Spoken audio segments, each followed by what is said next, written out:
Coming in at number 2, we have Nightmare Before Christmas. I'm sure that most of you have already heard of this movie and seen it a million times. However, if you haven't seen it, now would be the time to do so. This is an amazing stop motion film that tells the story of jealousy and moral reasoning with a hint of love.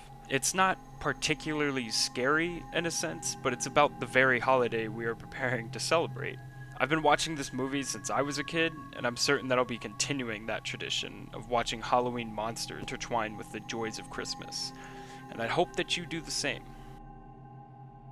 Number 2 is Halloween, the 1978, the original John Carpenter at his finest. This movie is just, whenever you're watching a movie during the season, you have to watch a slasher movie, right? It's part of the culture. You have to watch a slasher. Halloween 1978 is the best slasher film from its time. I'd argue it's the best slasher movie ever made. Michael Myers as a character, as a spirit, I guess you could say, or lack thereof, he is known as a shape in Halloween lore, but he's just so creepy and ominous. And although you know his next move, stabbing someone, it always seems unpredictable. You never know what he's just truly plotting. And I think that's one reason why I love Halloween 1978. The music, the tones. Illinois, I used to live in Illinois, so some of the environments there are kind of recognizable, and I think that's another reason why it really hits home. But Halloween 1978 is just by far horror movie slasher gold at its finest. If you haven't seen Halloween 1978, I do not know what you're doing, dude. This is, if you consider yourself a horror fan, this is a movie you must have seen by now.